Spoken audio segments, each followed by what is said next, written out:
बहुत ही बढ़िया, जोरदार क्लैपिंग होनी चाहिए। जो सामग्री हमारे पास है, जो किताबें हमको मिली हैं, उन सब का उपयोग आप लोगों को करना है। एक गतिविधि पुस्तिका मिली हुई है, उस पुस्तिका के माध्यम से उस पर काम करवाना है। बच्चे को जो सामग्रियां हैं उसका जब ज्यादा उपयोग करवाएंगे तो बच्चे को आनंद आता है, तो ये ध्यान रखना है। और कक्षा 1 में जब बच्चा अपने बाल वाटिका के लक्ष्य को सीख करके आता है तो कक्षा 1 थोड़ा सा आसान लगता है। जैसे जो लक्ष्य बाल वाटिका का निर्धारित किया गया है, उस लक्ष्य में है कि बच्चा भाषा में 2 अक्षर वाले शब्द, सरल शब्दों को पढ़ ले पाए, और गणित में आकृतियों की समझ हो, उसको दूर पास ऊपर नीचे आदि की समझ हो बच्चे को, और 10 तक की संख्याओं की समझ हो, पहचान हो उसको। तो ये काम करना है कि लक्ष्य जब हमारे सामने रहता है तो कार्य करना आसान हो जाता है। तो इस तरह से बाल वाटिका और कक्षा 1 में जो सामंजस्य, इसलिए नोडल शिक्षक आए हैं हमारे, उन सबसे भी एक अपेक्षा है कि आंगनबाड़ियों की मदद, जैसे कुछ सामग्री हमारे पास हमारे विद्यालयों में है, उस सामग्री को भी हम उनसे प्रयोग करवाएं। जैसे एक बिग बुक किताब मिली हुई है, उसका प्रयोग बाल वाटिका के लिए भी किया जाना है, तो उसका भी सहयोग हम लें और प्रयोग करने के लिए उनके साथ मिल करके काम करें, क्योंकि मिल करके काम करने से चीजें मजबूत हो जाती है, अच्छी लगती है। 7वें महीने में बच्चा 7वें में लग जाता है, तो उनकी भी देखभाल 3 साल तक ये करती रहती है। इन लोगों को 2 बजे तक सेंटर चलता है। 2 बजे के बाद गृह भ्रमण के द्वारा बच्चों का देखभाल, गर्भवती माता का देखभाल, धात्री माता का देखभाल इनके द्वारा किया जा रहा है। जब हमारा बच्चा 3 साल का हो जाता है तो हमारे आंगनबाड़ी में उनका नाम दर्ज कराया जाता है और उनको खेल के माध्यम से, रंगों के माध्यम से, मिट्टी के खिलौना के माध्यम से, ये सब गोला बनवा के खिलाने से, सारी खेल खिलौने के माध्यम से उनको जानकारी दी जाती है। आंगनबाड़ी हमारी बच्चों को पूरा ज्ञान, मानसिक ज्ञान सब कराती है। जब हमारा बच्चा 6 साल का पूरा होता है, अक्षरों का ज्ञान, रंगों का ज्ञान, खेल खिलौने का ज्ञान, बोलने का ज्ञान, गर्भवती माता को हमारे विभाग से 1 किलो चना की दाल, 1.5 किलो दलिया, आधा किलो तेल गर्भवती माता को दिया जाता है। ऐसे ही धात्री माता को दिया जाता है। 7 मास 3 वर्ष के बच्चा को 1 किलो दाल, 1 किलो दलिया, आधा किलो तेल दिया जाता है। हम लोग अभी कक्षा 1 में सीधे एडमिशन लेते थे, अब ऐसा ना करते हुए आपके ऊपर बहुत बड़ी जिम्मेदारी पहले से थी और बढ़ा दी गई। बहनों, अभी हमारे खंड शिक्षा अधिकारी महोदय विद्वान है, बड़े अच्छे उद्बोधन में कह रहे थे कि 0 से लेकर 6 तक बच्चे को आपको किस तरह से निपुण करना है, और 6 वर्ष जैसे प्राप्त करता है हमारे बेसिक एजुकेशन में उसका दाखिला हो जाता है। साथियों, मैडम जी ने बहुत अच्छा विचार रखा।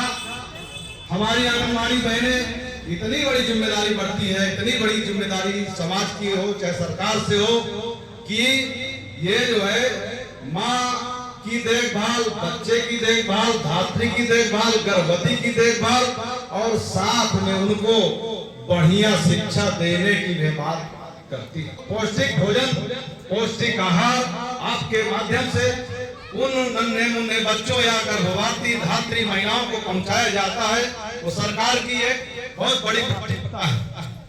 और उन्हीं के माध्यम से हम उन बच्चों को उनके माताओं तक पहुंचाते हैं, और वो बच्चा उस जो आपके द्वारा प्रदान किया पौष्टिक भोजन, आहार, प्राप्त होता है, उससे बच्चा जो है एक बहुत बड़ी बीमारी से बचता है, जिसे कहते हैं कुपोषण। आपने देखा हो महाभारत काल में भी अभिमन्यु ने माँ की कोख से सीखा था, 7वां फाटक उसने बहादुरी से सीखा था, 8वें बार माँ सो गई थी, इसलिए वो वहीं पराजित हो गया था। आज की बात नहीं, आप तो ये कंप्यूटर की युग हो गया है, अब कौन सा युग था? वो वही माँ की पेट में बच्चा पल रहा था जो आज आप जिसे पालती पोसती है, सिखाती है। तो साथियों, हम यही कहना चाहते हैं कि ये हमारा जो रिलेशन चल रहा हमारे आपके बीच का आंगनवाड़ी बाल विकास का और बेसिक शिक्षा का, हम लोग तन्मयता से उस कार्यक्रम बड़े अच्छे ढंग से करेंगे और अपने बच्चे को जो जैसे ही 5.5 साल 6 साल का हो जाता है, उसको इस लायक बना के भेजेंगे कि वो बच्चा गिनती और जो है अक्षरों का ज्ञान कर लिया है, सीख लिया है। उनके पेरेंट्स को समझाना है, उनके गार्जियनों को समझाना है कि भैया बच्चे को प्रतिदिन भेजो। तो बहनों, हमारे शिक्षकों, ये मीटिंग बहुत ही इम्पोर्टेंट है। नन्हे नन्हे कदमों से स्कूल आना, स्कूल आकर पढ़ लिख कर चले जाना, तुम्हारे लिए ही यमडीएम यहाँ बनता है, देश और किताबें, दूध और फल यहाँ मिलता है, तुम्हारे लिए ही स्कूल चलो अभियान बना, तुम्हारे लिए ही शिक्षा का अधिकार बना, तुमको पढ़ने से क्यों है कातराना, नन्हे नन्हे कदमों से स्कूल आना। हमारे पीछे बैठे हुए ARP महोदय, सामने बैठी माताएं बहनें और हमारे विद्यालय से आए हुए हमारे सभी शिक्षक भाई और शिक्षिका बहनें और यहाँ उपस्थित बच्चे, आप सभी लोगों का इस मंच के माध्यम से हार्दिक स्वागत और अभिनंदन किया जाता है। जैसा कि आज हमारा आंगन हमारे बच्चे कार्यक्रम के तहत हम सभी लोग यहाँ उपस्थित हुए हैं।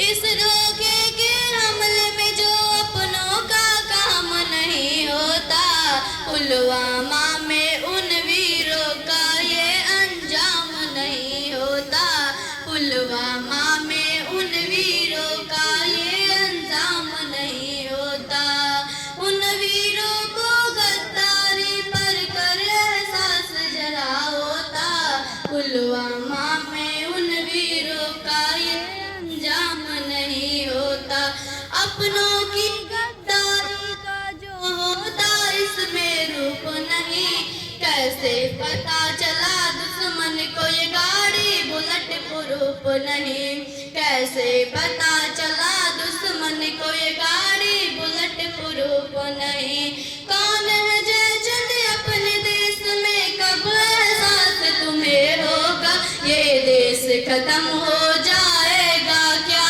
तब आभास तुम्हें होगा, ये देश खत्म हो जाएगा क्या तब आभास तुम्हें होगा, क्या बस गरीब माँ बाप ने रक्षा का बेड़ा ठाया है, एक भी नेता का बेटा क्यों शहीद नहीं हो पाया है, एक भी नेता का बेटा क्यों शहीद नहीं हो पाया, जो शहीद के घर पे लिखते हो महसूस करो उस पत्थर को, अगर जरा दम रखते हो तुम तोड़ दो धारा 70 को, अगर जरा दम रखते हो तुम तोड़ दो धारा 70 को, कभी दिखाओ हमें तुम्हारा कितना बड़ा कलेजा है, कभी मिलो उस बाप से जिसने फौज में बेटा भेजा है, कभी मिलो उस बाप से जिसने फौज में बेटा भेजा है, गोली गड़ी समाधान नहीं तो क्या है कुछ बतलाओ तुम, बहरूपिये नेताजी कभी असली रूप दिखाओ तुम, बहरूपिये नेताजी कभी असली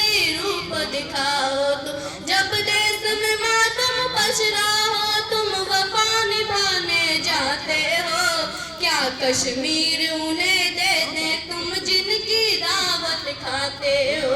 सुबह से लगे रमेश जी, मैं इनको हृदय से आभार ज्ञापित करता हूँ कि 2 दिन कैसे लेकर बनाना वहाँ से क्या करना है, सब मिलजुल कर किसी काम कहने कठिन काम को अगर सफल बनाना है तो टीम अगर आपकी सक्रिय है, ईमानदार है, तो काम कितना भी जटिल हो आसानी से हो सकता है। मैं इन दोनों का हार्दिक आभार व्यक्त करता हूँ। आपकी उपस्थिति कहीं न कहीं इस समूह को उत्साह प्रदान की, ऊर्जा प्रदान की। आप सबका हृदय से आभार। कुछ तत्क्षणिक में हम बीच बीच में लोगों को बुलाए,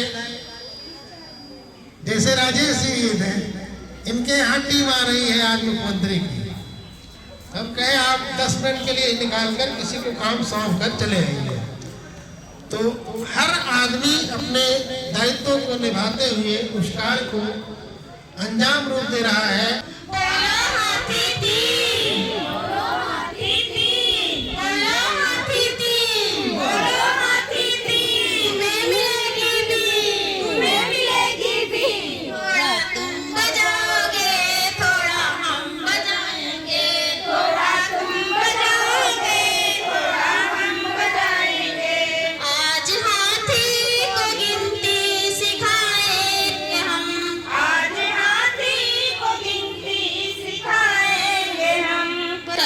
मिलो उस बाप से जिसने फौज में बेटा भेजा है, कभी मिलो उस बाप से जिसने फौज में बेटा भेजा है।